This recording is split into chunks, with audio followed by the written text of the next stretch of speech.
Okay, let's get started.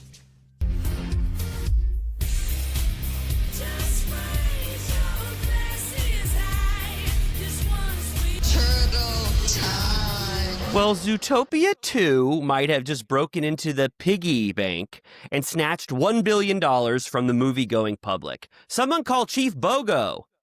Amy, what would you do with $1 billion? What would I do very first?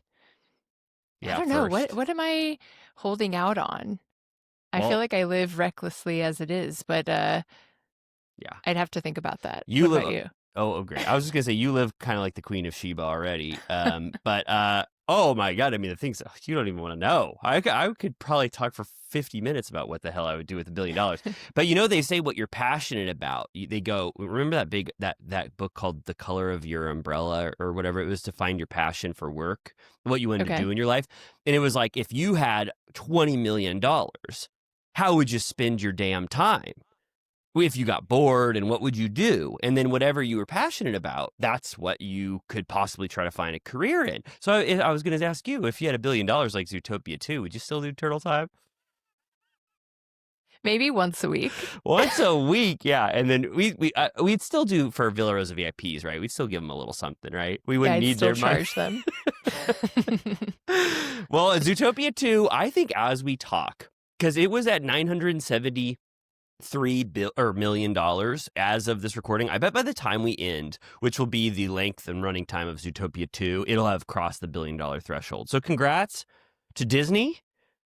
Congrats to the creators of Zootopia 2. And you guys need to slow it down because Avatar Fire and Ash is coming to theaters and we don't need any rivalry between it. We got to give a full red carpet rollout to let Avatar reach that $1 billion gauntlet as well. Yeah. Wait, when does I keep forgetting to look up when does no that one come knows. No one knows. No one James Cameron has not done the release date yet. Wow, 3 hours, 17 minutes. Yeah, I can't wait. I keep searching. Oh, December 19th, the day before I turned 40 years old. I wanted to, my original vision for my birthday was go to a 10 p.m. screening and then order a huge Fire and Ash margarita that they've got at the Alamo Draft House and then be sipping that thing at the stroke of midnight, right when Jake Sully crashes into that Fire and Ash volcano. But I love it. But, we all have dreams and, sometimes they die on the vine. We're going to make some version work. Sure. Absolutely. Absolutely. Well, congrats to James Cameron. I mean, the early word on this film is that Fire and Ash is going to do huge boffo BO at the box office. So Disney's having a wonderful year. I'm curious. So the message of the first one was like corruption, like, well, I won't spoil it for you. I know that you're gonna. Which one? Avatar. Oh, are you talking about? Sorry, Zootopia. Oh, right. Go, yeah, please tell me. I'm curious what twists and turns the second one will take, what the messaging will be. I feel like sentiment towards police officers has changed since 2016. Are they going to do anything about that? Like, is that relevant, or are they going to skip right over what has happened since? It's interesting. Let's hope that they take a stab at it in Zootopia 2. I think that would be very good. Our children need to know. I think I heard Sean Finnessy was saying it's like a conspiracy thriller or something, and That's people fun. are like, the first one kind of is too. They're like, I did not have this on my bingo card. I'm like, oh my God, what kind of stuff do people have on their bingo cards?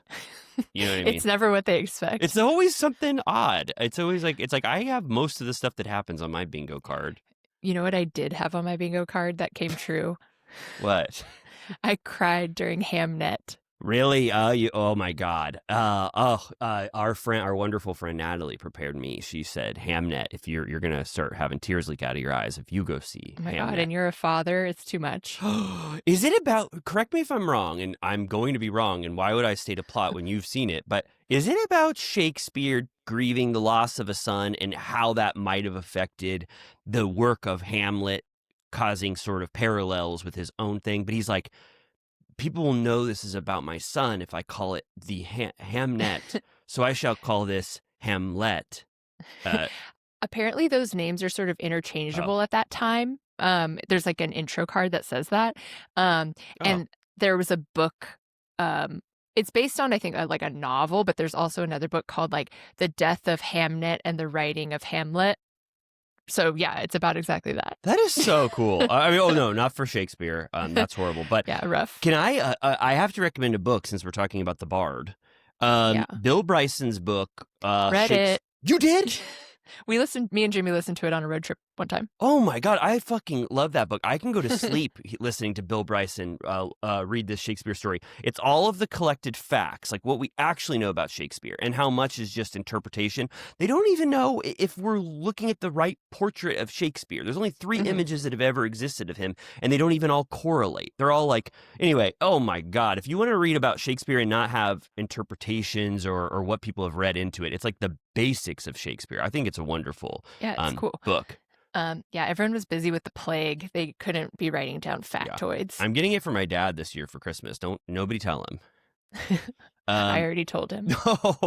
No, I want him to open this and get so excited to see this beautiful Bill Bryson book. But I love the Bard, and I'll take any interpretation of that. Hamnet, Hamlet.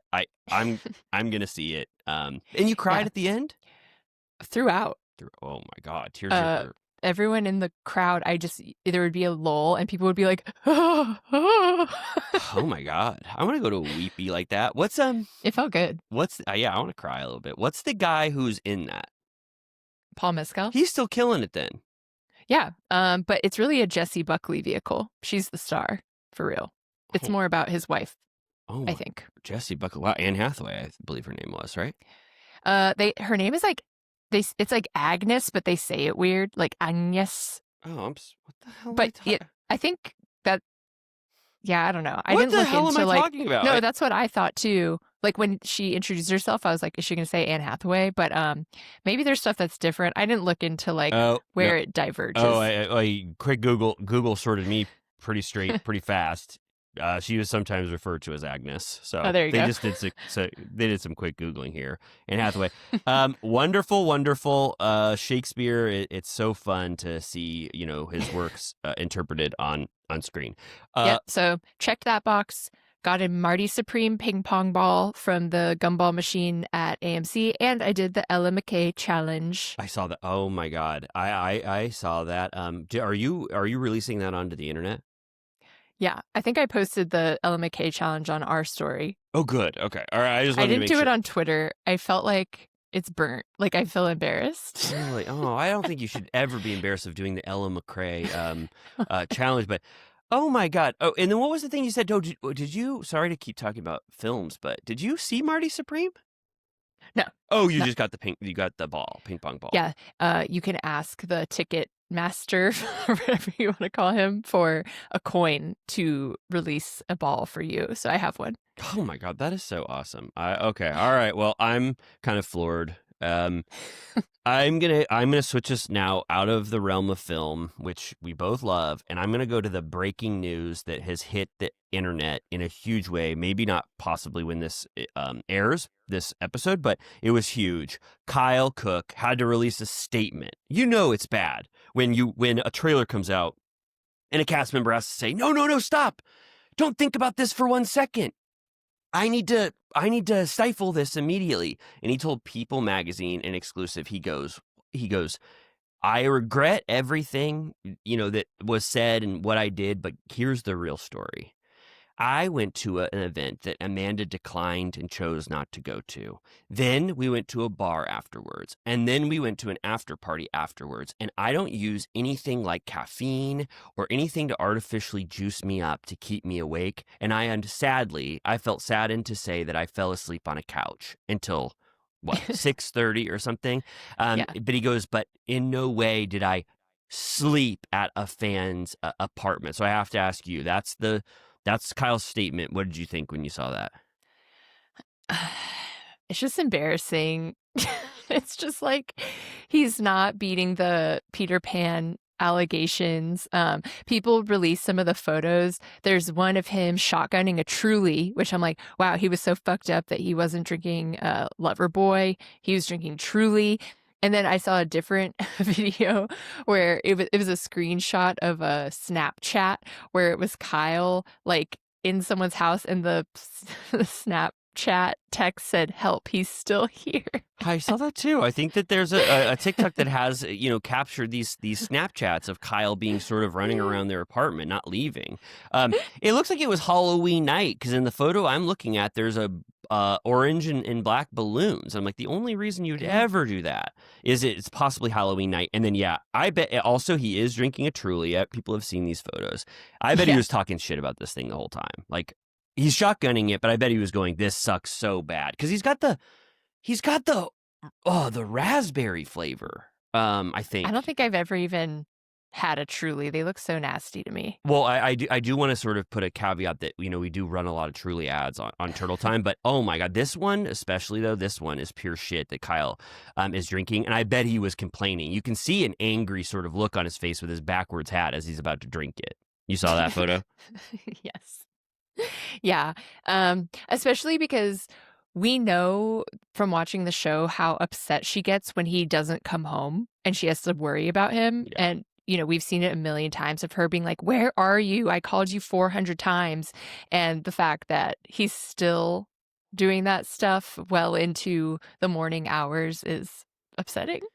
Yeah, I agree. And they time-stamped it. They said 5:35. They go, he's watching Dark Knight on HBO Max. It's like he needs to leave or whatever. And then he must have fallen asleep shortly after and then woke up like in a full-blown daze to run home. So Amanda's story, in a way, it's true. The bones of this thing are true. You know what I mean? I mean, it looked like kind of a fan. People were Snapchatting him, releasing it to the world. I think they were pretending that they didn't like Kyle in their house. I mean, who the fuck wouldn't want Kyle to run around your house till 5:30 in the morning?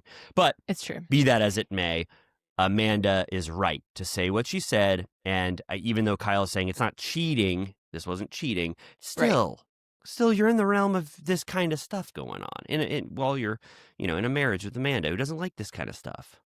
Did we talk about the jokey video that she posted where she was in a little dog house and it was like, here I am in my second home because we're estranged. And then Kyle knocks on the dog house door and is like, hello, my estranged wife. And she's like, hello, estranged husband. I was like, this is weird. This feels weird. I know. I'm like, what's going on? I'm like, I thought it was confirmed that things were bad and it seems bad. And we all know it seems bad. And I don't understand why Amanda is like trying to tamp down the rumors by helping Kyle out to pretend like things aren't bad between them. I haven't really. And also, if it does come out that it's true and they are living separately, then this is going to look really weird. Like, what were all those videos of you in a doghouse with Kyle saying, can I come in your doghouse, my estranged wife? Like, I thought that this is almost quite confirmed, at least at the very least, that we know that it's bad. It sounds bad between them, especially with the trailer now highlighting it. I know. I saw a TikTok that was like, release yourself as a viewer and don't worry about her. If she wants to leave, she can leave. That's up to her. Like, stop lamenting the state of their relationship year after year. And I was kind of like, that's how I feel. Like, I'm like, she's not in like danger. It's not like a horrible, like, it's just like, she could be thriving more probably, but also like, that's her choice. That's what I always said about her clothing line and stuff, where I was like, if she wanted to, she would. She can do it if she wants. Like, people kept being like, Kyle's holding her back. I was like, if she wants to do a clothing line, she'll do a clothing line. Of course. Like, if she wants to leave him, she could leave him if she wants. Yeah. Like, I'm just like, I don't care too much to like be tortured about like, girl, like he's dead weight. Like, I'm just like, okay, well, it's been going on for a long time now. So that's up to her. And like, that's her business. So if she thinks they have a good thing going, whether it's 90% business or whatever, co-parenting their dogs, like she lives in a nicer apartment because she's with him, like whatever, like I don't care. Yeah, I guess I care. Well, I agree with everything you said about how, like, I know Amanda's going to make the right decision for her. She's not like, this is obviously a relationship that has merit for them. We don't know shit about 99.9% of their life when they're alone with each other.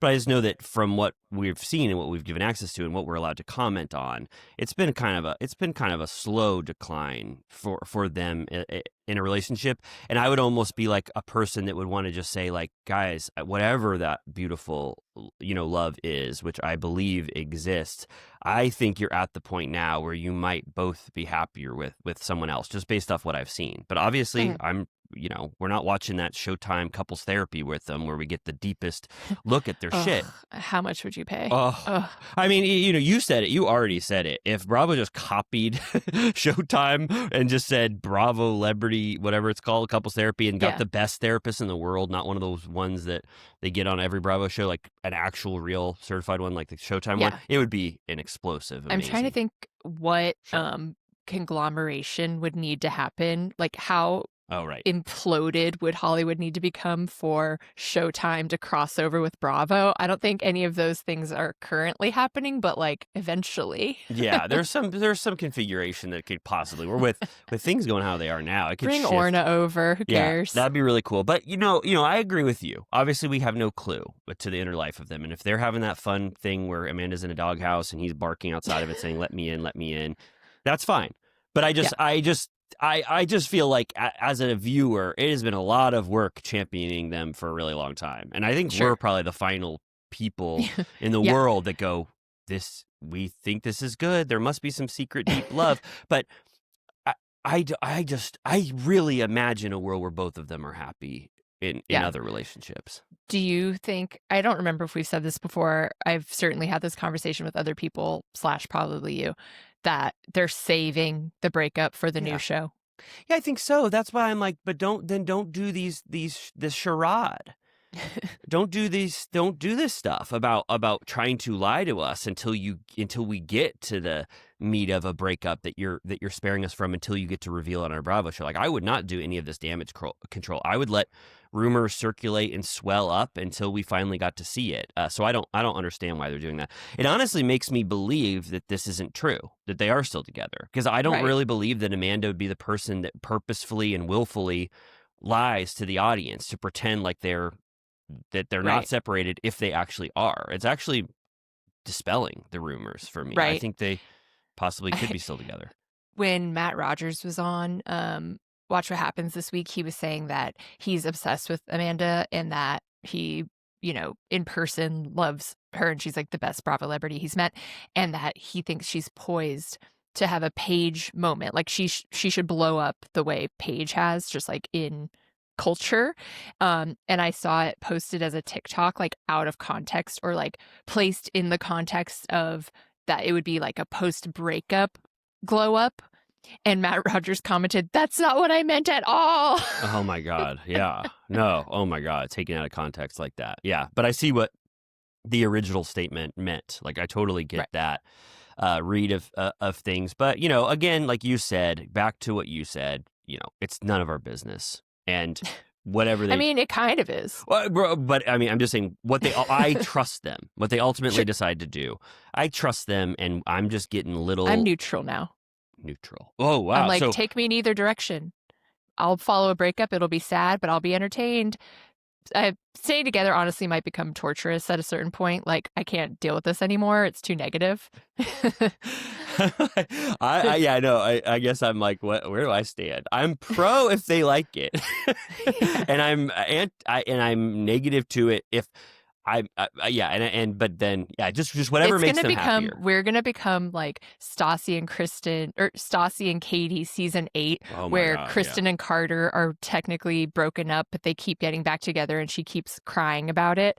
Like, eventually, we're gonna be like, you guys, we can't watch you cry about Kyle anymore. Yeah. So like, you need to end it because I can't watch it anymore. Right. It's true. It's like, it is how much can we have to deal with this as an audience a little bit. But anyway, we'll see how it plays out. Maybe they are saving it for Summer in the City or this season of Summer House. But Kyle, don't do that again. I mean, you can't, I know that you're having the time of your life chugging that Truly and stuff, but it's I can understand why Amanda was dismayed by that behavior.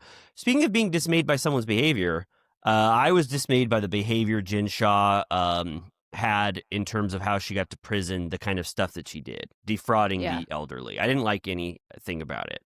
But she has paid her service to society per the criminal justice system, and she got out on, good behavior doesn't even begin to describe it. Best behavior? Best inmate of all time? She got out Queen like of the Clink. Queen of the Clink?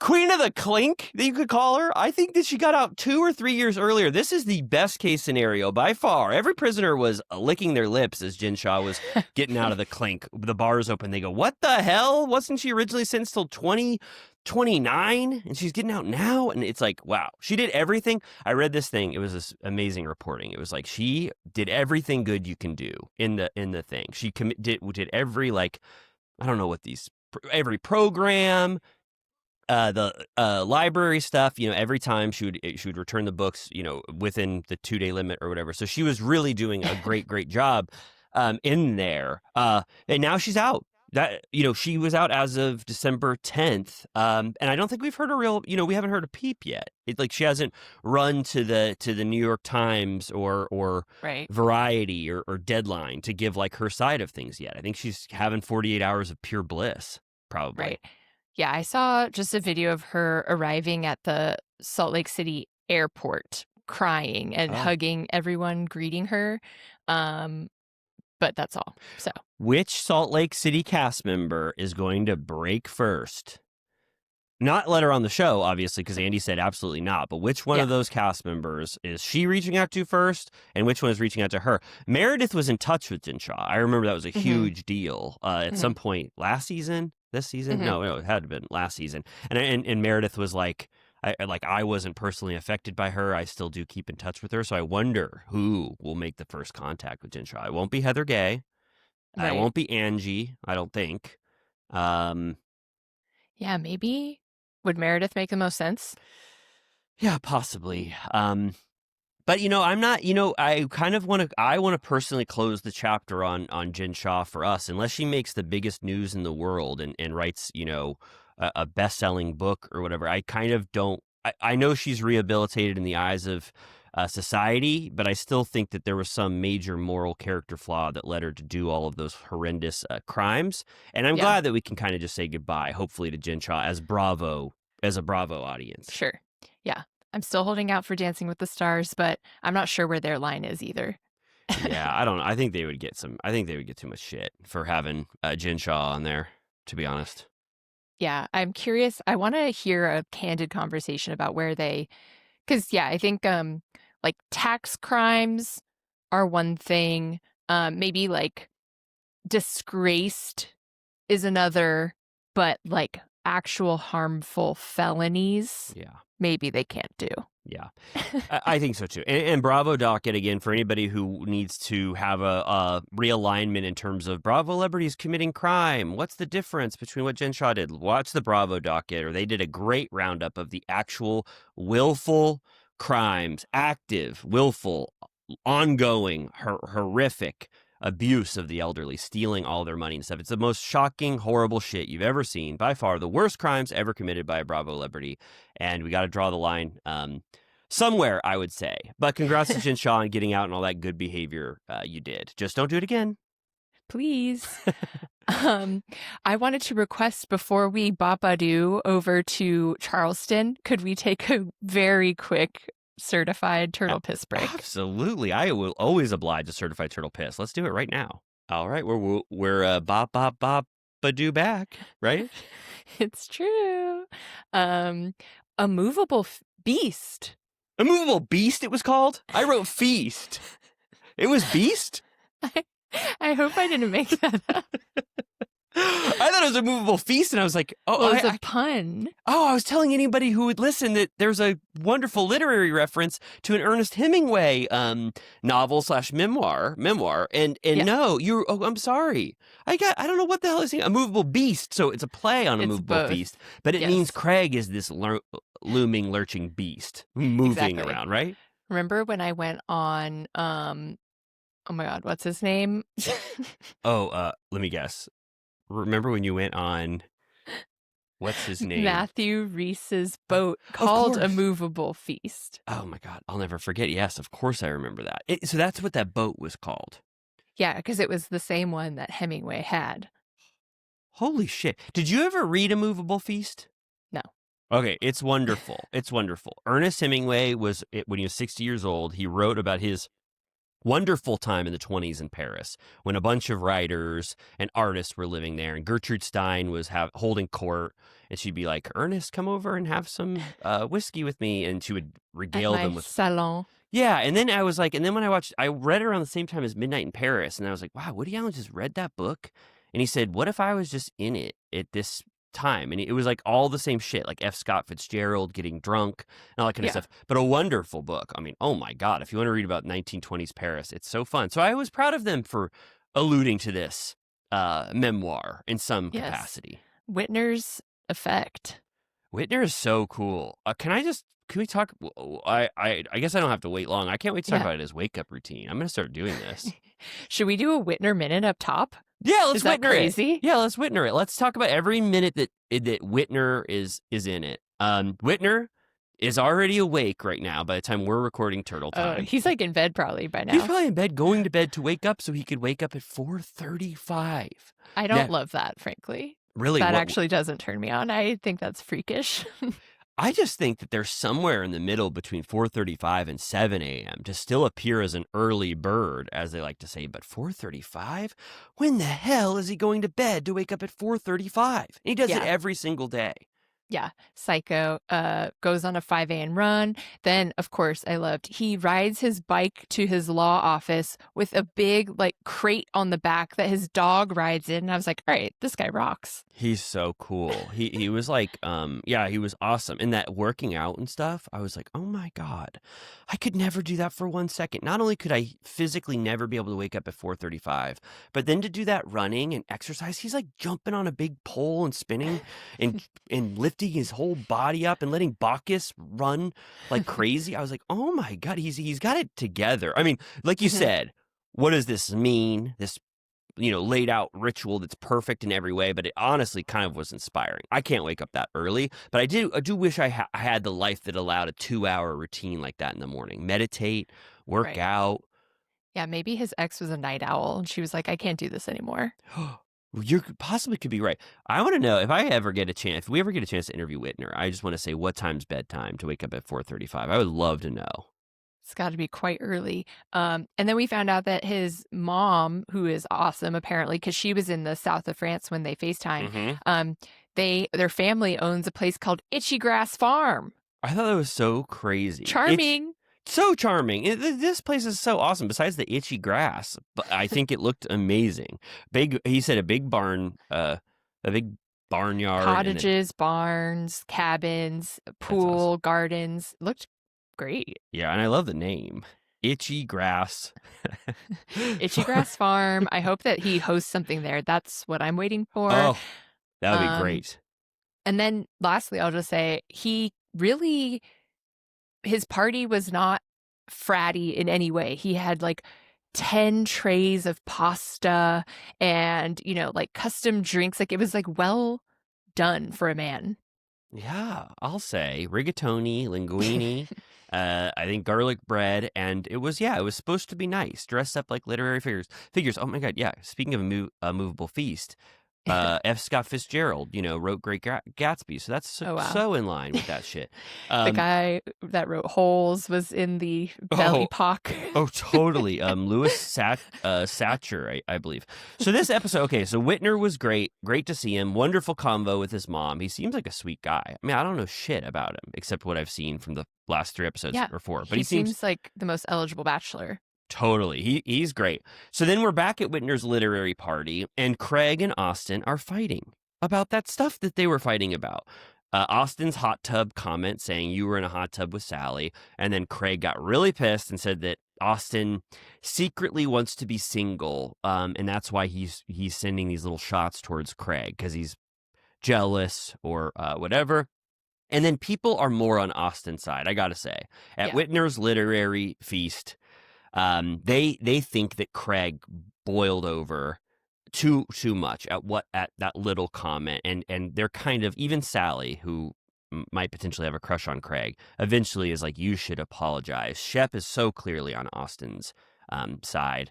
You know what I mean? Vanita too. She's like, I'm Team Austin. Craig always gets away with murder. Charlie is like you went too far, Craig. Sally's like, that was a bit much. And of course, they at one point do use it as an opportunity to roll the bean footage of Craig, the same 7 clips of him freaking out. Yeah. Again, I love that one where he's just screaming at Cameron for like about the Right. bus, and I don't remember what was happening or whatever, and Whitney tells him to shut up. But you see that clip more than almost anything. It's almost the new Austin coming out, pulling on his underwear with true. Madison. I feel like he was so ill-behaved at that one reunion that they keep pulling new sound bites every time where I'm like, damn. There's one where about Madison, he goes, she's trash and I hate being on the same stage as her. I was like, God. Yeah. He was really like fired up that day. He was really drunk that reunion. I remember that. So then they're kind of simmering down though. Like Craig goes, this linguine is amazing. Can you pass the rigatoni? And they're like, sure. And it's very, very much like, oh, it got, we came to a new kind of tone here. But then Austin is kind of, he can't stop talking about it because it was such a big deal, but he's not actually talking shit about Craig. He's kind of just muttering under his breath that was awkward, that was weird. Shep goes, Charlie, can you hold my big heavy gun? And Charlie goes, oh my God, it's heavier than I could have ever imagined. And Austin goes, well, I don't want to be accused of being, in a bad relationship, but I could make a sex joke about that right now. And Craig goes, look at that fucking piece of shit talking under his breath about me, even though it's not really. It's just alluding to the fight. And then Craig goes, Austin, keep running your goddamn mouth, and Shep is going to say something that's going to ruin your life. I was like, dear God. It was like, you really escalated it back. It got simmering down to a 3. Everyone was awkward, but it was okay. And then you got back up to a 10, a life ruining secret that Shep is going to expose. I know. I was kind of like, Shep's why would like, Shep? Why am I in it? Yeah, I was like, why would Shep expose it? He wasn't talking under his breath about Shep. And then Shep has to be like, oh my God, I'm a diplomatic guy. I would never. Yeah. I'm not going to say what you're talking about. Like, why are you leading Shep to be like, Shep is going to ruin your life now? Yeah, and then he's like, I won't say it, but Shep will. And what it is will ruin your life. Yeah, and he goes, and then he really, he's not really making it, it's not that subtle what he's trying to say. He's like, and that's how I know you're not happy, because you wouldn't have done what Shep knows you did if you were happy. It's like, he really could only be saying one thing, which is cheating, a cheating accusation. It has to be. Right. So Craig...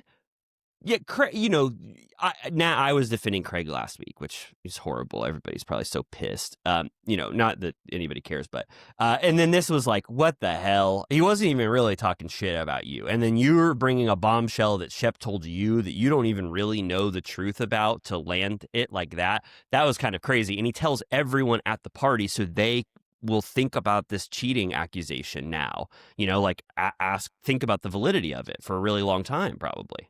Right. At first, Shep is like, I don't know anything. Don't ask me. And then I think it's in his confessional. He goes, here's what happened. 2 25-year-old girls in New York came up to me in the West Village, and they were just like gossiping to me. He later clarifies that basically they were saying, Austin is talking to our friend. Yeah. And he was like, don't say any more. I don't want to know. Shep keeps calling them morons. It gets worse and worse every time he describes him. He's like, first 2 New Yorkers, then he goes 2 absolute morons from the West Village, and he's like, and I was like, geez, okay, God, but it was kind of, it was shocking to me that the revelation had no legs like that. Like, it was that low level of a thing, pretty much, that Craig was making as salacious as possible. And then is this when Craig walks out again? Craig leaves again, right? Kind of gets out of that space as they talk about it, and then eventually Austin and Craig's fight in the kitchen. Yes. Yeah. Basically, Austin, he's freaking out on Craig, and he's like, all I did was say you had a late night with 2 hot girls. What a pussy thing to be mad about. And Craig says that he always feels constantly betrayed. And he's like, you said you were scared of me at the reunion. That's so fucked up. And he's like, you're not scared of me, are you? And he's like, I kind of am. And he said that it's his unpredictability that freaks it out. And I'm like, Craig, everyone raised their hand when Andy asks if they're scared of you. So you kind of have to own it if 7 people raise their hand. Even Shep did. I honestly felt like Shep meekly raising his hand was a huge acknowledgement that Craig does scare the shit out of people sometimes. And it's Right. that unpredictability, which Craig kind of just showed. I mean, he just Yes. showed it dressed as Yes. Rufio. He just showed that he'll launch a bomb on you out of nowhere. Some gossip that he heard secondhand from Shep. Right. And then there's a little bit of a fun Molly and Sally moment back at the table. I kind of like this. I was like, Molly, I'm proud Molly's of you. Come to play. I was like, I like Sally too, but I don't mind when two people fight if they have to. Sally was like, I was telling him to apologize.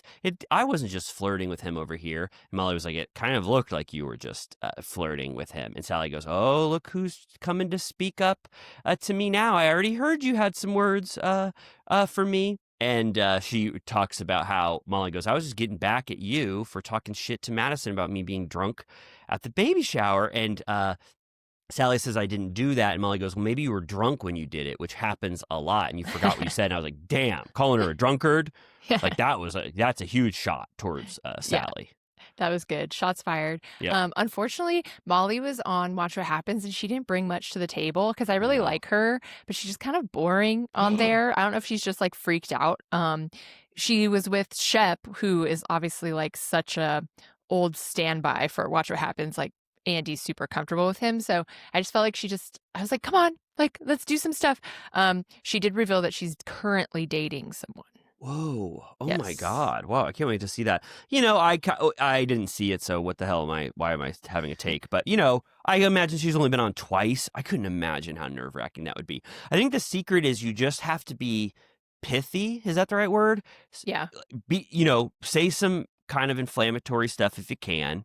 Say some salacious stuff if you can, but be just quick and fun and light. And Andy loves you. Don't take too long to say anything. I told you that Jimmy is always judgmental of Andy's hosting, and he kept making me rewind it because Andy kept just having like a huge hacking cough into his microphone. He'd be like, a question from the audience. Yeah, there's nothing really you could say about excusing big coughs while you're, it like is live. Productive cough. I was like, oh my God. That's funny. Yeah, I've seen him cough a few times. Okay, so right, that's a new feud that will be ongoing. And I'm kind of like, I don't know. It's fun. It's like not that serious, kind of just a fun little feud. And but it also Rodrigo sides with Molly, and he's like, you did say that you didn't want people, or Charlie rather, flirting with Craig, and they roll a clip of her being like, you got to just talk to me if you're interested in him. So like there was a conversation that she was denying. Yes. Yeah. And then Shep goes, I got to get up there too. He's like, I'm Gus McCrae from Lonesome Dove. And what would Gus do? He would go confront this situation head on. So he goes to explain to Austin what this rumor is. And Craig goes, I can't listen to this. And I was like, what? I know. He fled. Why can't you? You should hear the thing that you've just brought up that sucks. That's going to wither and die on the vine. Like you thought he must, Craig. Why am I forgetting? He lied and created an alternate history where JT called Patricia a bitch last season. He believes it. If you gave him a lie detector test, I honestly believe that he would pass because he believes it happened. Something that didn't happen. So who the fuck knows what alternate reality Craig thought it was a menage a trois and they were having sex with two West Village people or something. Who knows what he thought Shep was about to say, but he should have been there to receive the information. So they could have all been on the same page together. Yeah, he pieced out immediately. This is where Shep clarifies about the, quote, moron girls, saying that Austin and their friend are talking. And he's like, I did unfortunately call Craig immediately after. And he's like, no, because I was asking Craig if we should tell you about this information or protect your peace. Like, we didn't want to interrupt your peace, so we didn't tell you. Yeah. And Austin's like, oh, great, thanks. Like, nothing better to protect my peace than to tell gossip to Craig. Yeah. And Shep just reiterates, he's like, they were complete morons, both of them. Both of them were just absolute morons. So I don't know what else to say about that. But then Shep and Austin are fighting, and I really felt that Austin read Shep's involvement wrong. Because in Shep's confessional, Shep is like being kind of, oh my God, how much shit will I get for this? He's being kind of a sweet guy.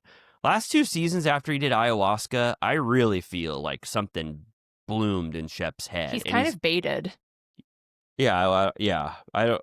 Yeah, I guess so. I guess so. I think that he just got some empathy sparked within him, and I feel like I don't know. I mean, say I'm wrong if Shep did some shit, but he I don't know. I feel like he cares about his friendships more. I feel like he's not as he's been a complete dickhead for years. But something I feel like since we've been covering him, something changed after that ayahuasca trip, and I feel like Austin thought that this was a setup to reveal that he had been cheating, and it was a dual action setup between his 2 best friends. And from Shep's confessionals, I don't think that he was really in on it in this way. It was really Craig who weaponized this thing.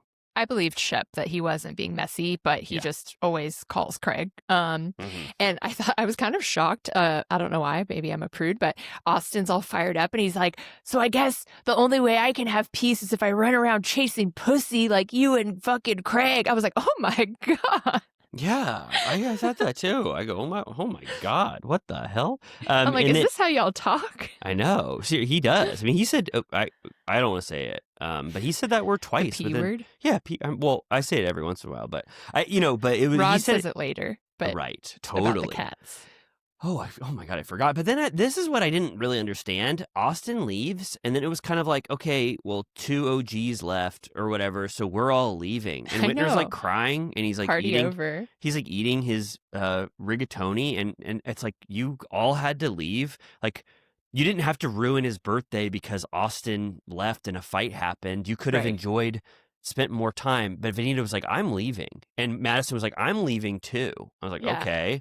You just leave parties when 2 people fight and go into the kitchen? They're like, the cameras will probably be down now if the main cast leaves. But yeah, he's like, this was my first party post-breakup and it didn't go well. I was like, oh no. Yeah, he was so sad on his birthday. But then, Austin leaves. He blames Shep just as much as Craig. And then we get Whitner's routine, which we talked about. We don't like how early he wakes up, but we learned about itchy grass. We learned about his mom.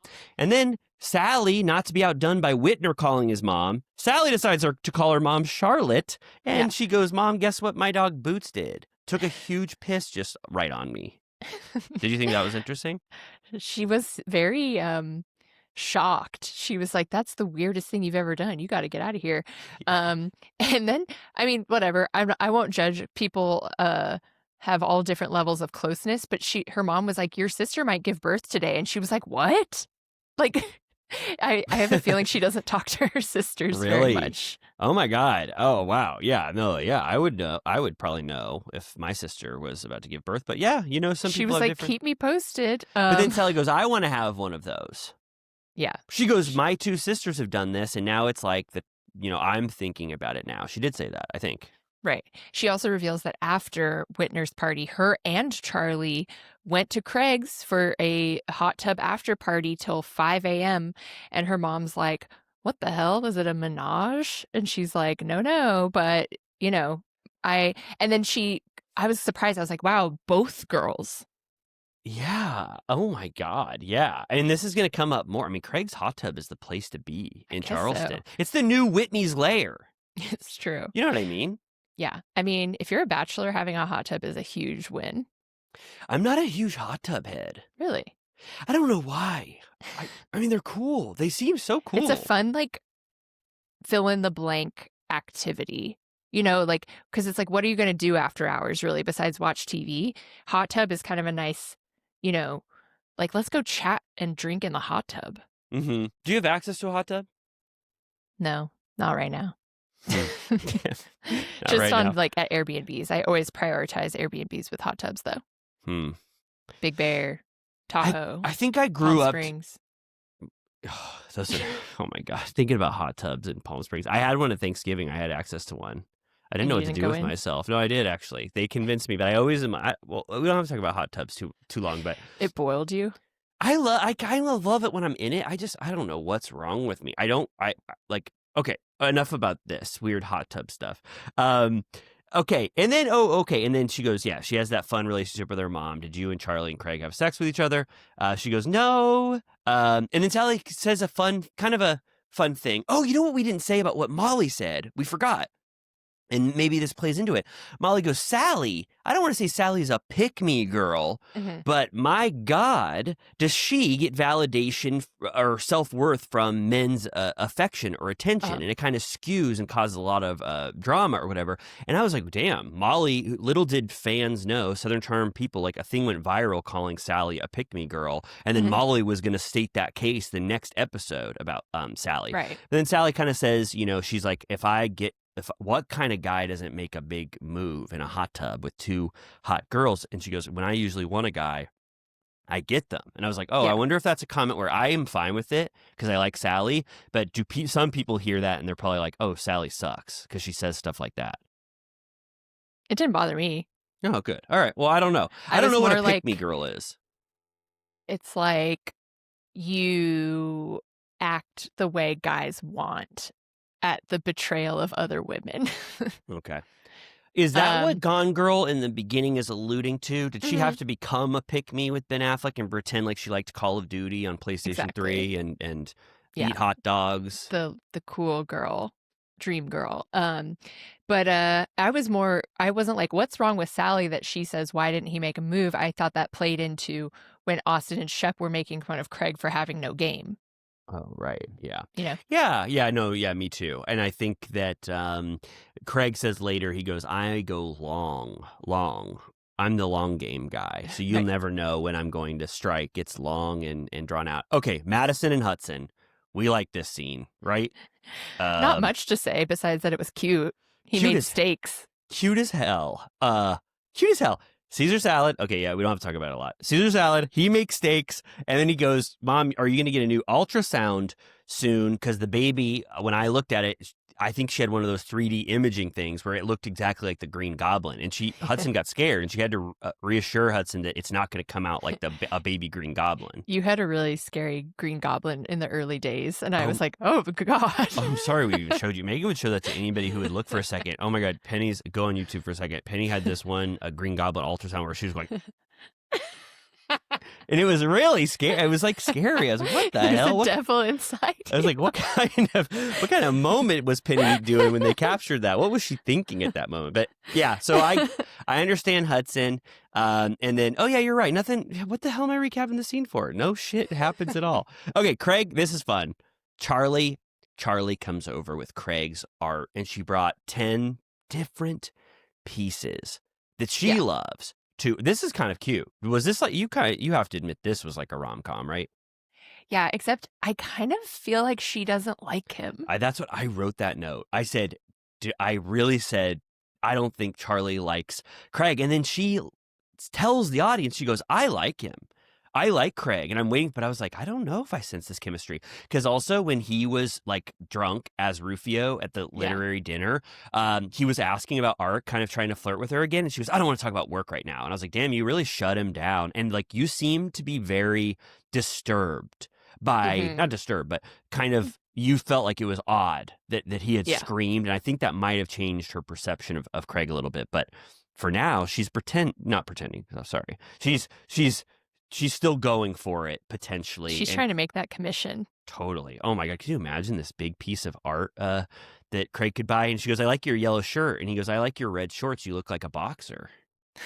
I said, whoa. That repartee cannot be denied. So, yeah, he sort of, they're holding up the art. How does it look? She's like, I'll leave it here. You can think about it. And then they talk about the party. He says Austin hasn't talked to him or Shep since.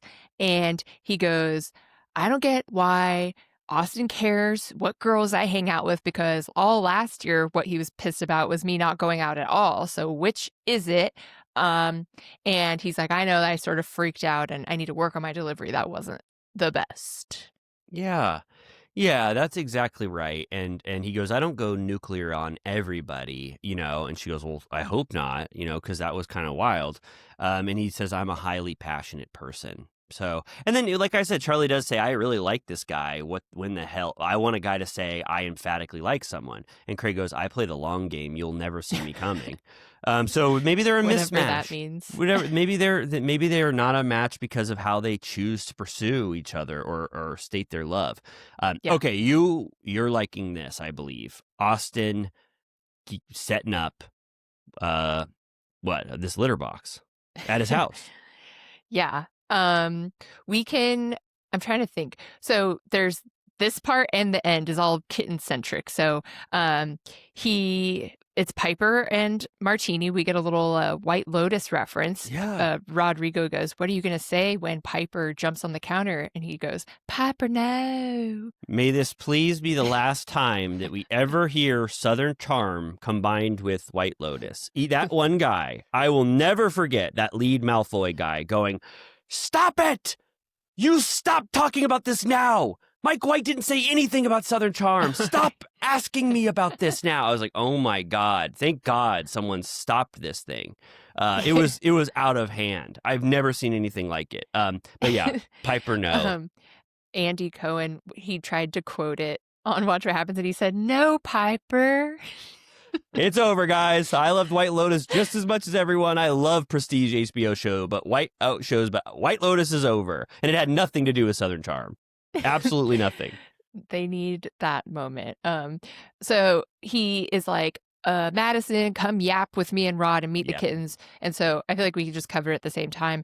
Rod brings over the kittens in a basket. It's like the cutest shit you've ever seen. They're so small. They look like they hang in their kitties. Yeah. You know what I mean? The one that I was like involuntarily like making like me too. at the Me TV. too. Megan goes, what are you doing in there? I said, I'm pretending to kiss these two little kittens.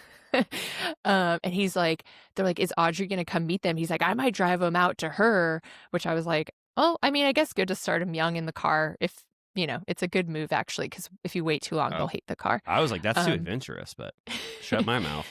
And then they talk shit about Craig, how like Madison is like it's kind of a pattern for your friends to shit on your relationships, and they cut to how much of a rampage Shep and Craig were against him and Madison. She's like, that's kind of why we broke up. And there were some like basically like ultimatums where they're like, this cannot stand, this girl is horrible, like you're in a terrible relationship. And I was like, I kind of forgot about that. Me too. We need someday when Patreon is in 2029 we'll recap Southern Charm, and I want to go back to all this shit because there was like 7 clips of them saying, what the fuck are you doing? You need to end this relationship now. So that was shocking. And I really like last season I complained that Madison was getting to almost hero worship territory with Craig, which I thought was kind of odd.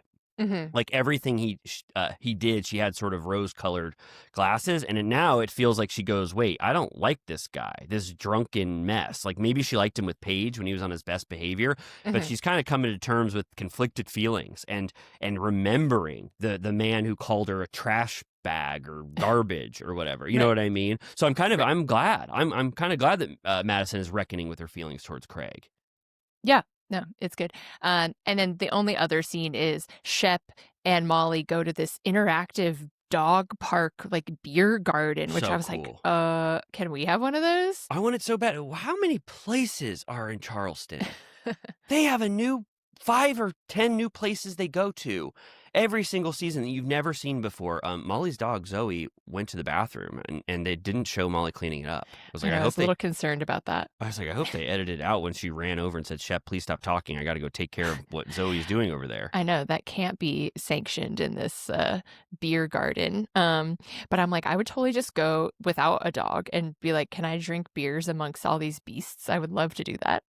Me too. Oh my God. I would love to go. I would just love to be able to, because whenever I bring a bunch of beers to the Pasadena dog park, people are always like, what the hell are you doing? You're not supposed to chug beers here. So this is kind of a happy medium. That's true. But then Shep goes, God, he goes, Austin won't pick up my calls. I've been calling him nonstop. And then he kind of puts Molly in a weird position. I know. He's like, you ring him. Don't say that I'm with you, but say that I want to talk to him. And then luckily he doesn't answer because that was going to be awkward. Yeah, Molly was like, I feel uncomfortable with this, but I'll do it, I guess, because you're asking me to do it. But he doesn't answer.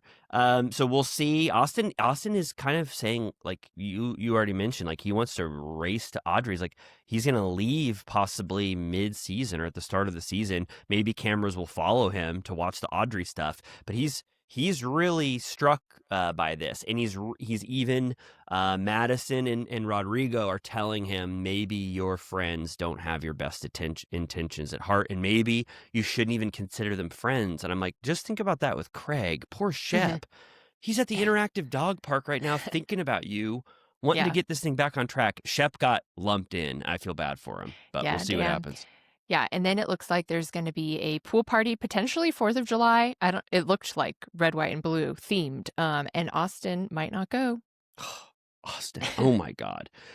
This was fun. I think because of what you said about like the Molly and Sally stuff going back and forth, it felt very natural. Like we saw every instance of what led to them fighting, and it's more feels more realistic than what I thought was 2 second season cast members starting to fight to like make conflict. Like, no, this seems real. They're actually starting to like annoy each other or get pissed off. So that's great. And I'll always watch Shep, the trio, Shep, Austin, and Craig drama, because there's a lot of real friction here.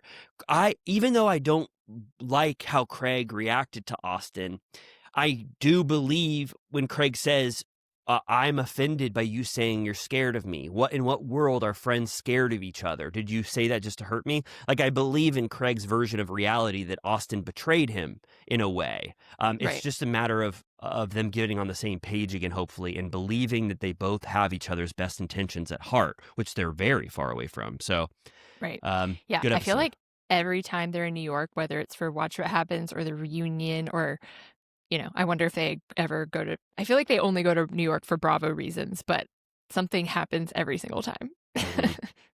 Yeah. Shep was just in New York and he was like, I have a love-hate relationship with this place or something. But he goes, we didn't talk about, he went to SNL.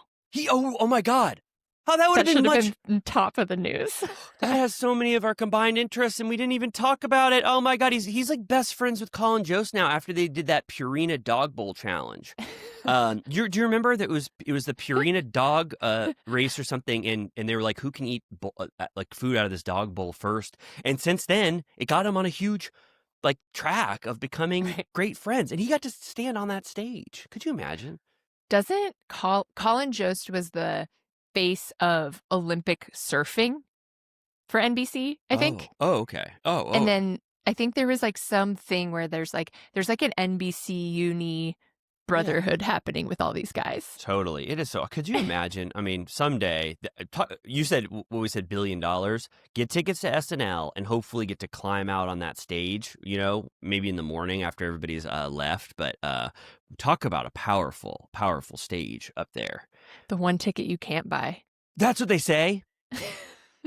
That's what I say. Oh, that's what you say. Damn, if I can't get to SNL with $1 billion, then what the hell is money for? I always think it's so sad when the cast members leave, like when it was Beck Bennett's last season and Lorne Michaels famously doesn't give them any exit, like he's just like, no, you're all just, we just churn through you and no one gets special exits or whatever. It's kind of sad when you know that someone's leaving and they don't give them any like retrospective, but... Yeah, he has all these weird ass rules. Lorne knows what he's doing. You didn't read that Lorne biography yet, right? No, I haven't. You'll love it. But congrats to Shep. He made his dreams come true. You stood where Kyle Mooney and Beck Bennett and Cecily Strong stood. Nice picks. Thank you. Okay. Let's race through this Beverly Hills shit, right? Bearing it all. Bearing it all.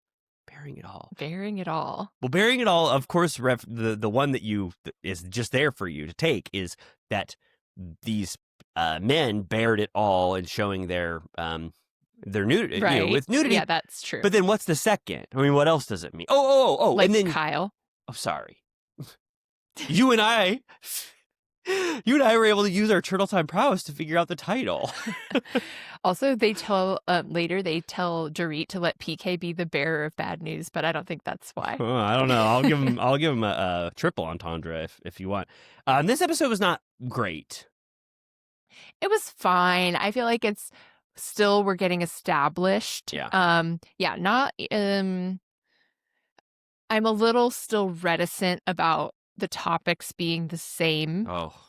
you know? Oh yeah. Oh no, no, I can't deal with much more. Kyle, tell us exactly what your relationship is. It's like none of And you care. Dorit being like, I don't like how Kyle I know. talks to me. I know. Like, we already saw exactly. we already saw Kyle punching bag season last season. Please don't do it again. But we'll get into it. It's kind of rough for me for two Kyle heads. We got a podcast with two Kyle heads. What do you expect? We don't like that Yeah. kind of stuff. I do like Sutton's tagline though. Oh yeah, should we go through some of these? Yeah, Sutton's is by far the best one. She goes, I may live on a huge, busy main road, but I'm also a main character. And I was like, holy shit, way to utilize, weaponize in reverse something that was said about you. You know what I mean? But I didn't think the other ones were that good. But if you want to go through them. Yeah, Kyle did the same sort of thing. In this town, stars come and go, but diamonds last forever. Rachel Zoe, I'd die for fashion, but now I'm living for me. If you watched her show, you know that she constantly said, I die. Oh. So that's a reference. Oh, that's a huge Easter egg for Rachel Zoe heads. Okay. Bose, I turn ambition into an art form, and I am the masterpiece. There's a lot to chew on to there. That's pretty. Yeah, it's pretty cool. None were fun. They're kind of they're a little in the just generic. Yeah, straightforward generic. But there might be a couple more. I forget. Unbothered, unburdened. The new chick, Amanda, I didn't marry into money. I manifested it, which I don't know that I totally realized she's a full diamond holder. Immediately a tagline. Erica Jane, survival isn't my story, it's my superpower. And Dorit, I'm unfiltered, unbothered, and finally unburdened. Okay. These are in the dustbin.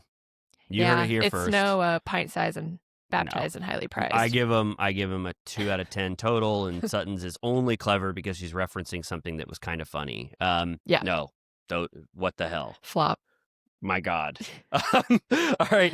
Rachel and Bose are talking. Oh, Rachel's house. I got to say this guest house, I never noticed stuff, but I was like, this house is kind of nice. And look at this zebra or blanket on the bed. And then once I tapped into that, I saw zebra was a theme for the entire rental house. The rug was zebra. There was a big zebra painting on the wall. I was like, that's kind of cool. A little flourish of just zebra aesthetic all over. Yeah, I want more info because I remember on her show, she was always renting. They were always like bopping around. And then when they had kids, they finally moved to a new place. But I think as of the end of the show, the place they moved into was still a rental. So I'm curious if I feel like the only reason they would put Rachel's rental house is to imply that she's renting after her divorce. But I want more info. Does anyone listening know if this is a different house than she lived in at the end of Rachel Zoe project? Because it kind of looks the same. She's big into all white, so I have to do a comparison. But where does Roger live? I want more info there. But yeah, she's still fired up about all this. Apparently Roger was spotted with a mystery woman. Yeah. And she's coming with knives out to start saying, I'm confused about Kyle's dating life. And Bose is still, trying to get to the bottom of it, saying you can't not talk about it. So I'm like, okay, we're not done with this. Okay, yeah, and maybe we should talk about this. If you're not in a Kyle state of mind, like, what is this? What does this mean? I guess it's the old truism of we must all show our lives. If I show my stuff, you show yours. But the way that they're asking the question about over and over again to Kyle is really annoying. Right? Yeah. To have that, and I'm annoyed with Kyle when she says, for the love of God, please stop asking me. I am single. I am not in a relationship. But it sounds like they all know more or demand an answer more. But because I support Kyle and I believe that there is some reason or rationale for why she considers herself single. I'm just personally tired of it. But I got to be on the other hand where people who don't like Kyle are probably like, wow, look at this hypocrite. She's, but I personally can't get interested in something that I don't care about the answer to. Right. Yeah. there's a whole thing about it at the end that we'll get into where Kyle talks specifically about that. Yep. Speaking of Kyle, I think some of my favorite scenes, of course, were Kyle's family adjacent. This first one being at Mauricio's new house in the Hollywood Hills. She brings him a bunch of towels. She brings him little black makeup towels, and she said, "These are for our girls, not for your skanky hoes." And they sort of talk about dating. He's like, "Are you dating? Have you been on any dates?" And she says no, but in her confessional, she says, "Yes, I've dated since we've been separated, but I am discreet, unlike him, who gets paparazzi'd every time he's with a girl." And they also talk about Dorit and PK. And I was like, I wouldn't, if I were Kyle, I would not even talk about them to Mauricio, because this clip is going to get weaponized, where Mauricio is like, "I feel like PK's fine. He's like not angry. He seems good." And I'm like, she's gonna hate that. Yeah. Well, yeah. That's another Kyle gray area where I'm sure people hate everything she has to say about PK, and we'll get to that when she does reference it. But you're right; it's obviously going to be weaponized by the group who do not like any sympathy towards PK. To not defend Dorit wholeheartedly. I did like when she was like, "I'm discreet. I don't, get lifted up for big kisses on the streets of Beverly Hills." And he goes, "You don't know what could happen. The passion might truly take you, and you get it sort of going on." And she goes, "Shut up right now." Because he goes, "No, I'm talking about you getting passion." She goes, "No, you're talking about yourself, excusing your own passionate, horny behavior." I kind of like that moment where she was chastising him in a way. She's like, "I'm never going to let the passion get to me like you did and do that kind of shit." Yeah. So kind of fun to see them in this dynamic. It's such a weird thing, obviously, to deal with. One criticism, Mauricio's not very funny. He's kind of subdued. yeah, I think so. There's sometimes where Kyle is just so much funnier than Mauricio, and he always has a very deadpan reaction. I'm sure he's funny in his own way, but I haven't seen a spark of Mauricio's humor in a long time. Maybe because he's so tired. Okay, I like this Erica and Sutton scene. Mm-hmm. I like when two people that I know should get along in theory have had a rocky, tumultuous road for all the reasons that we've seen, and they try again at some point to see if they can make this work. Who knows what the hell that the pressures of the show or the ambition for conflict that people have that lead people down wrong roads, but I did like Erica and Sutton trying again in this scene.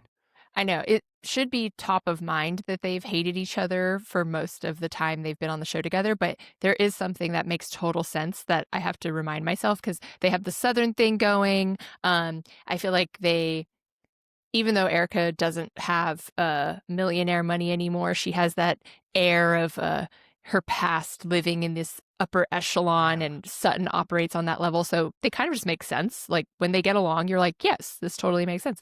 So yeah, they go and get facials. They talk about Tom for the most part. Yeah. And Erica says she's heartbroken. It's horrible. She goes, "He's going to die in prison. Like, that's heavy no matter which way you slice it. Like, that's horrible." Yeah. And Sutton's like, "Are you going to say goodbye?" And she's like, "I don't know. Like, will I regret it?" He was sentenced on his 86th birthday. And she's like, she said something that I was like, it was bold of her to say, but I think it's a very natural thought to have. She goes, "I wish he would just die before he went into jail, like so that he didn't even have to experience it." And I'm like, yeah. She's being very honest. I mean, there are people who will be screaming that Erica is even being this truthful about anything related to Tom, even having any compassion for him, that he's going to die in prison. But I completely understand it from Erica's point of view, what she's going through here. I wanted to say Tom is younger than Jack Nicholson, though. Jack's 88, and oh my God, imagine how hard Jack would rule the clink. Oh my God. You just wrote a 2.5-hour film. Could be Jackie's last film. He gets sentenced for it could be Tom Girardi. It could be Tom Girardi's story, but then how do you tie it in? No, because it has to be Jack in a way. He has to have the charisma. Mm-hmm. Oh, you're right. He has to be sentenced for a horrible, horrible crime that leads him to die in prison potentially. But he's got the charisma and fun spirit of Jack Nicholson. Oh my God. Imagine how these prisoners would love him. They'd fall in line. But doesn't it have to be Jack Nicholson because they need to be starstruck by him? Tom Girardi, he'd be playing Tom Girardi like he's about Schmidt. Meek, not fun, not like Jack. It needs to be someone with that larger-than-life persona that all of the prisoners would be cheering on and love. He doesn't have to be literally Jack. Like, think of him in The Departed. He had that same pizzazz, even though he was terrifying. But it could be like some version of that. Yeah, because movies aren't just Jack Nicholson playing himself being in a movie. I mean, I know how movies work, but or like when he's the devil in Witches of Eastwick, like you're like, he is the devil. Right. Okay. So we need a thinly veiled character where it's just, it's a vehicle for Jack. One last come on, Jack, you've got it in you. One last bite at the apple, and it's about how cool he would be in prison. And then, Sutton's not going in her confessional's not going, oh, Tom, he's so awful. This is horrible. She's actually a sympathetic ear. She does try to get to the bottom of a big mystery, which I think would be one of the most compelling things you could ever see, but I know we'll never be allowed to see it, is if Erica ever did, go to say goodbye to Tom. But she's not the type of person that would ever let that kind of heavy reality ever, go on to screen. It's disrespectful in every way. But Sutton does ask if she will, and she says, I don't know yet. I don't want to die with regrets, but I just don't know how I'm going to handle this. And you could tell she's burdened by this shit. Yeah. She also still has all of these civil cases, and she's like, I don't even know how this shit's going to turn out. She got out of prison, but she could still owe many, many millions of dollars if that, judgment goes against her. Do you think 86-year-olds should go to prison? Oh, boy. I mean, isn't your body prison enough? Right. Yeah, I mean, aren't there like different levels? Like if you're sick, you go somewhere less fucked up, or like, I don't know. I generally think the whole enterprise is quite negative. I prefer a more So you and Tom are out. Free him. We're the face of the free Tom Girardi movement. Well, I mean, I think I haven't said free him, but I'm really, it like makes house arrest, you think? Yeah, it makes me kind of sick to my stomach to imagine. Yeah, it's dark. To imagine him going into prison. It's like, what the hell is the point? I feel that way about almost everyone. I hate the entire complex. So that's a larger subject. Well, let us know, should Tom Girardi die in prison for his crimes, or should he be released to house arrest? That'll be interesting to hear. I was going to say... No Netflix allowed. No streamers. He can't watch TV. That's the prison. Could he watch just Kate? Like, could he have DirecTV? Oh, PBS. Well, he's not going to go. It's not bad. That's not too bad. He'll live to 100. Sesame Street in the mornings, and then Ken Burns at night. Like, hello, and whatever. PBS NewsHour, or whatever the hell. I was going to say judges shouldn't be able to sentence big prison penalties on someone's birthday. That's kind of a no-brainer. Your Honor? A motion to dismiss the case. Your Honor, this client has a birthday. It's my fucking birthday. Yeah, and then schedule it tomorrow, the day after. But you should never go to prison on your birthday. I think that's horrible. Okay. Yeah. Next up, Dorit with her parents. You gotta love these two. I don't see them often. But she goes, Dorit goes, it stinks to not have family here. And the dad goes, you called us up and we came, and your little boy Jagger gets to see his Sapa. And then Jagger has the weight of the world on his shoulders. He goes, I miss my Sapa. I don't miss my papa. I miss my Sapa. And I was confused. I thought that she meant Jagger was really missing her dad. So it was good to have, PK. Yeah. So it's good to have family. But Dorit's like, no. Are you fucking kidding? He hates PK's ass. Hates PK. He doesn't want to spend time with him. PK has to pull him away from his mom.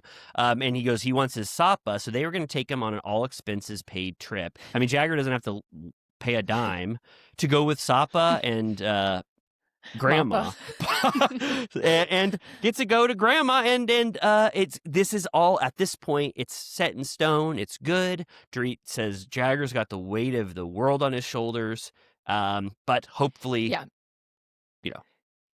more to come on that, because that does not go as planned. But she also says that PK is in no way communicating what bills need to be paid. Right. She keeps hearing sporadically from the business manager being like, oh, I guess PK stopped paying this one. That's on you. Yeah. And that he doesn't give her any money at all, which I'm like, what the fuck is going on? Like, that really scares me. Me too. Of like, when you're a stay-at-home mom I put that in quotes because she's like a housewife, like a real housewife. So that's more complicated than just Right. being like a homemaker.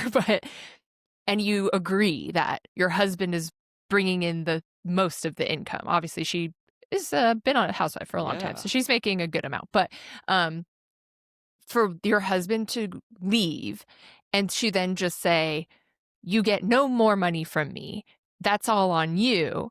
Like, what are you supposed to do? Well, don't you divorce and then you let the courts decide how much money PK is going? Sure, but that could take God knows how long. Like, and he's just not paying the bills that he was presumed to be paying all of this time. And so she's just supposed to like, I don't know, keep everything afloat. Like it just sounds like chaos. Yeah, I have no clue. And also this giving her random bills. Like she said that he gave her the Disney Plus subscription bill right as it turned to $18.99 for the month because Disney it's bundled with Hulu and the internet. What the fuck Verizon. is this? I don't watch Hulu. It's got pure trash on it. I only use Disney Plus. And he's like, well, you got the bundle now. It's like, what the hell to unbundle this thing?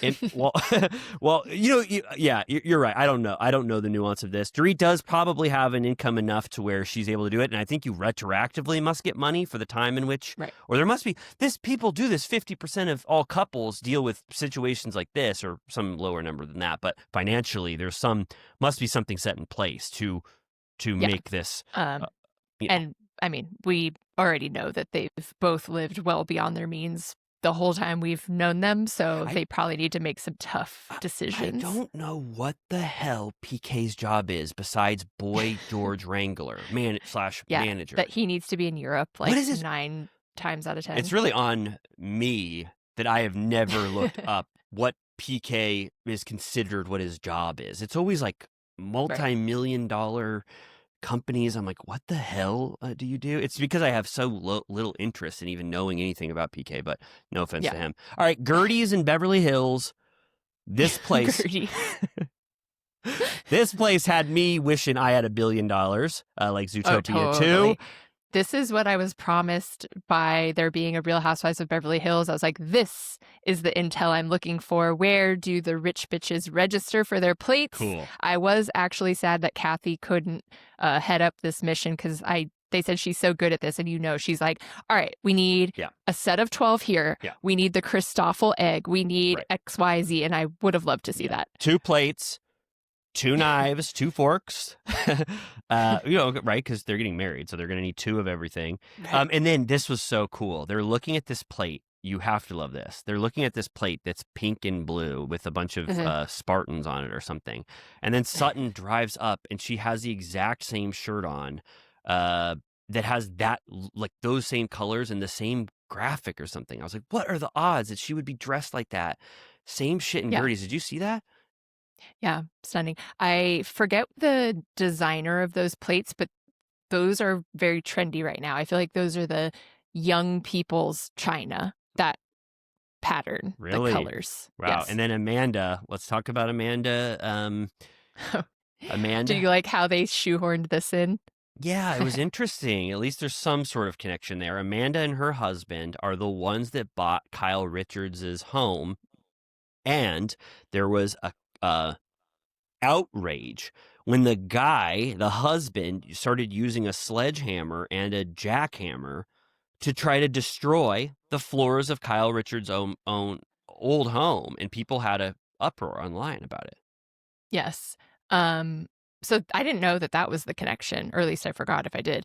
And they go, Kyle's like, my friend, or she, I don't think she even says my friend. She goes, the girl who bought my house that Sutton, you used to live in, she's getting married, and she's also going to be shopping here today. Can you believe it? I was stunned.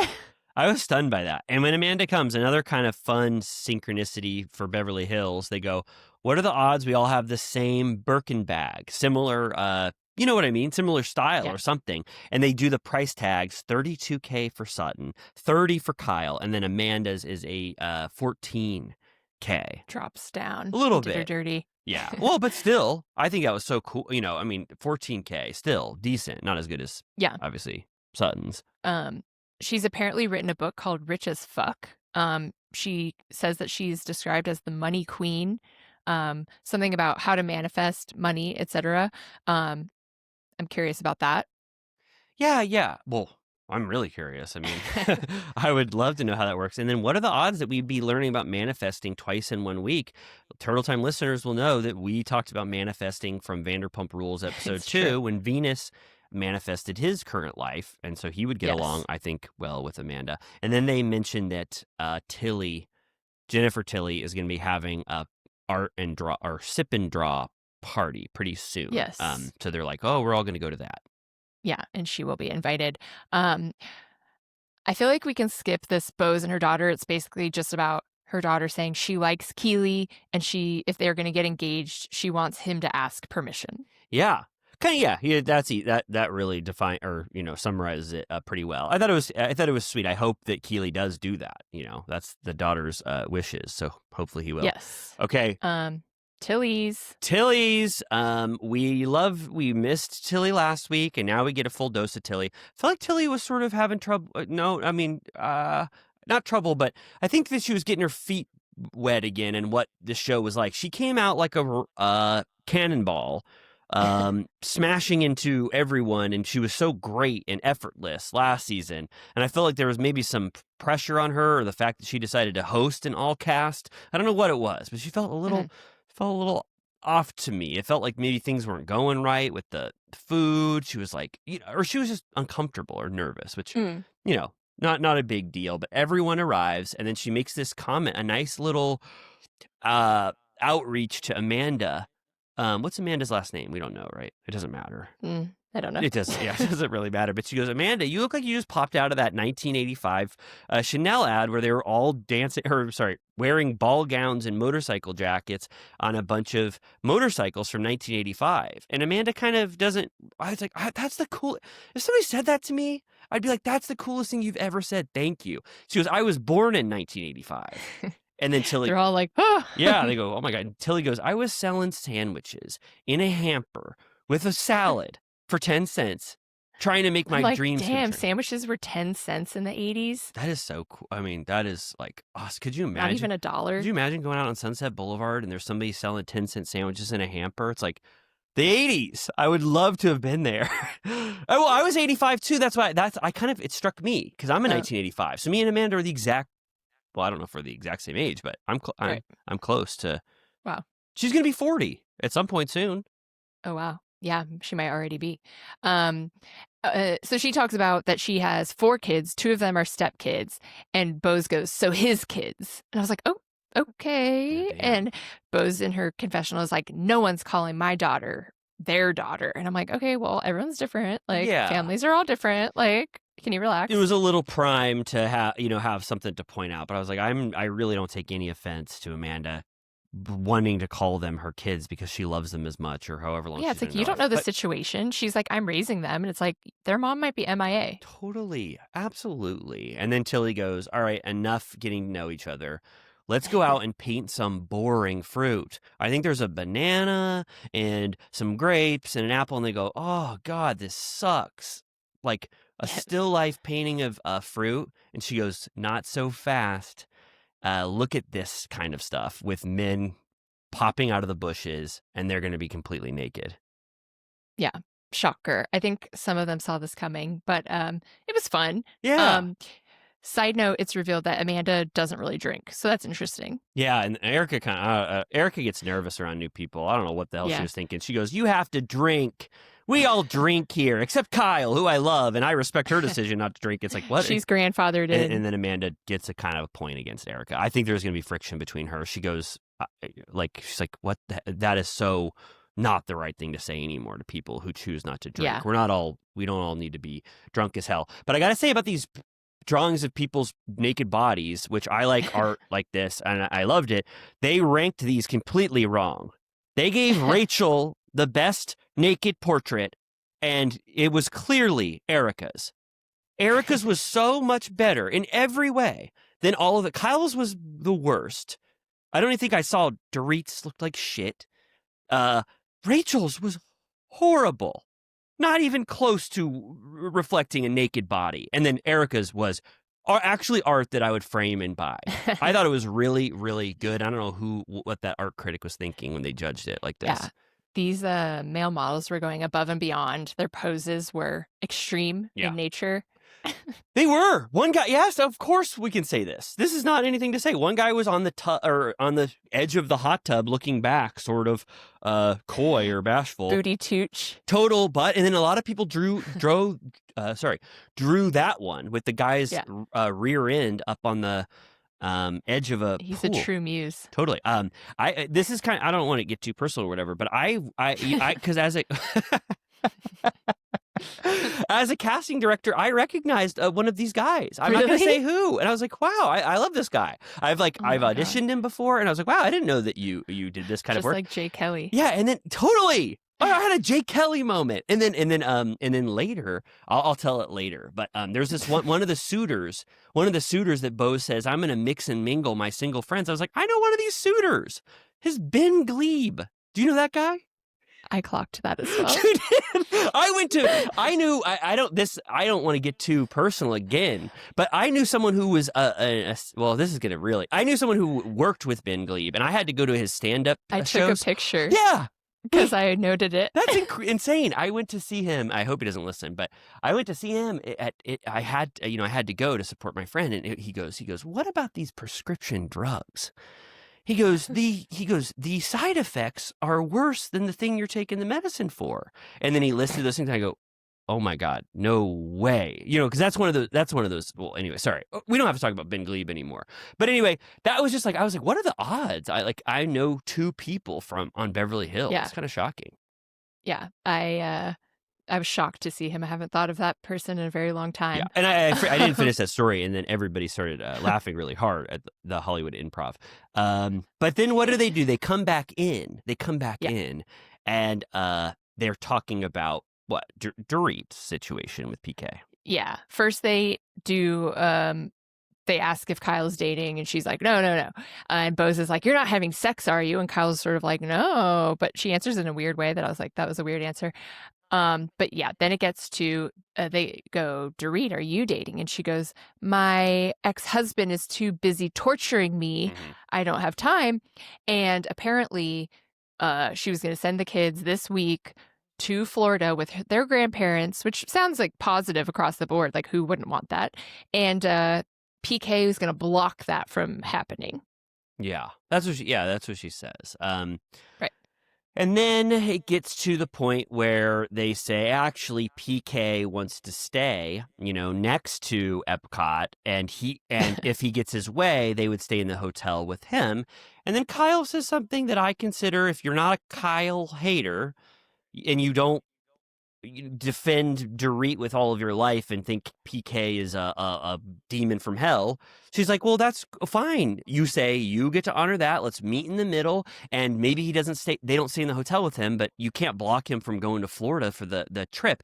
And Dorit has daggers in her eyes, hellfire raises in her eyes, and she goes, I don't think you understand, Kyle. This isn't a meet in the middle kind of guy. And then what I loved is that every single other person agreed with what Kyle said. And Dorit had 1/100th of the energy towards them as they all restated exactly what Kyle just said. And then Kyle later says, she has completely different energy for me than she does with everyone else, which is spot on. That's exactly the right assessment of Dorit there. It felt like Bose was sort of antagonizing Kyle. I couldn't really hear what she was saying, but it felt like when Kyle was like, yeah, just like, he'll go to Florida and whatever happens, and it's like you're meeting in the middle. And Bose is like, no. And then Dorit is like, how dare you? Would you? He's not rational. Like, he's not, what he's saying doesn't make sense. But then Bose says, let him, because she's like, picture this. The kids are crying. I'm saying you have to go with your daddy, and they don't want to go, and they're crying, and I'm pushing them out the door, and they're like, no. And Bose is like, why don't you let him be the bearer of bad news? Like, just make him do it. Then if he's the one that's trying to be the hero or whatever, then let him see their response and let him be the bearer of bad news.